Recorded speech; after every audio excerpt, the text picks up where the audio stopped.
सबसे पहला और मुख्य है स्पेशल ट्रेन का परिचालन। तो हमने कुछ स्टेशन आइडेंटिफाई किए हैं जहां से हैवी रश आने की उम्मीद है।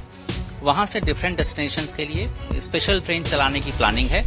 रक्षाबंधन बिल्कुल पास है, नजदीक है। कुछ ही दिनों बाद रक्षाबंधन मनाया जाएगा। इसको लेकर के रेलवे ने काफी कुछ तैयारियां की हुई हैं और चूंकि बहुत ज्यादा ट्रैफिक हो जाता है, तमाम यात्री उमड़ते हैं और दिल्ली की अगर हम बात करें तो यहाँ पर बहुत ज्यादा चौकसी की जरूरत है, क्योंकि पिछले दिनों एक घटना ऐसी हुई थी जिसके बाद से लगातार सतर्कता बरती जा रही है। इस वक्त हमारे साथ हैं सीपीआरओ हिमांशु जी। आपसे समझना चाहेंगे कि रक्षाबंधन पर क्या कुछ खास इंतजाम होंगे?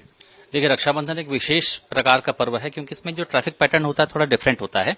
एक्चुअली क्या होता है कि इसमें ये भाई और बहन का प्रेम का त्योहार है। तो भाई या तो बहन के पास जाता है या बहन भाई के पास आती है राखी बंधवाने के लिए। ऐसे में रेलवे की जिम्मेदारी और महत्वपूर्ण हो जाती है लोगों को सुरक्षित, स्पेशली जो बहनें हैं हमारी, उनको किस प्रकार से सुरक्षित तरीके से यात्रा उपलब्ध हम करा सकें, सुविधाजनक तरीके से। इसके लिए उत्तर रेलवे द्वारा कई प्रयास किए जा रहे हैं, जिनमें मुख्य है, सबसे पहला और मुख्य है स्पेशल ट्रेन का परिचालन। तो हमने कुछ स्टेशन आइडेंटिफाई किए हैं जहां से हैवी रश आने की उम्मीद है। वहां से डिफरेंट डेस्टिनेशंस के लिए स्पेशल ट्रेन चलाने की प्लानिंग है। ट्रेन ऑन डिमांड भी चलाने की हमारी प्लानिंग है। अगर अचानक से रश आता है तो ट्रेन ऑन डिमांड भी चलाई जाएंगी। इसके अतिरिक्त इंपॉर्टेंट ट्रेन्स में जो हाई ऑक्यूपेंसी के ट्रेन्स हैं उनमें एक्स्ट्रा कोचेस लगाने की भी प्लानिंग है। यहाँ पर एक सवाल और उठता है, आपने कहा कि या तो भाई आते हैं या बहनें आती हैं या जाती हैं, तो ऐसे में जो सिंगल लेडी सफर करेंगी उनकी सिक्योरिटी को लेकर के रेलवे की क्या कुछ तैयारियां होंगी? जी, मैं वही बताने वाला था।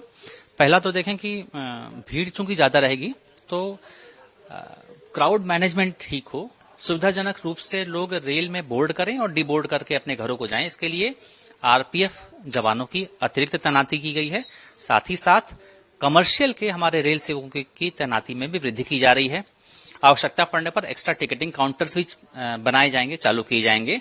और विशेष बात यह है कि जो हम आरपीएफ और कमर्शियल स्टाफ की संख्या बढ़ा रहे हैं उसमें महिला स्टाफ की संख्या ज्यादा होगी, ताकि जो बहनें जा रही हैं, हमारी यात्रा कर रही हैं, उनके लिए हम विशेष प्रबंध कर सके। और एक विशेष बात, जो लोन लेडी ट्रैवलर्स होंगी, जो लेडीज महिलाएं अकेले यात्रा करेंगी, उनकी पहचान करा के एक मिशन सहेली या ऑपरेशन मेरी सहेली होता है, उसके माध्यम से लोन लेडी ट्रैवलर्स की पहचान करके उनको ट्रैक किया जाएगा। ट्रैक इन द सेंस की जो इंपॉर्टेंट स्टेशंस हैं वहां पे हमारी महिला स्टाफ आरपीएफ की जाके उनकी कुशल क्षेम जानेगी, उनसे पूछेगी कोई परेशानी तो नहीं, कोई दिक्कत तो नहीं है।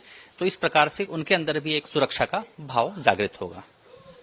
ये थी खास बातचीत जिसमें ये बात तो क्लियर हो गई कि क्राउड मैनेजमेंट रहेगा और साथ में जो अकेली महिलाएं सफर करेंगी उनका खास ख्याल रखा जाएगा मेरी सहेली स्कीम के तहत। तो इस बार रेलवे की इस खास स्कीम्स का फायदा भी उठाएं और बिल्कुल निश्चिंत होकर के सफर तय करें। कैमरा पर्सन पवन शर्मा के साथ आदित्य द्विवेदी, भारत एक्सप्रेस, दिल्ली।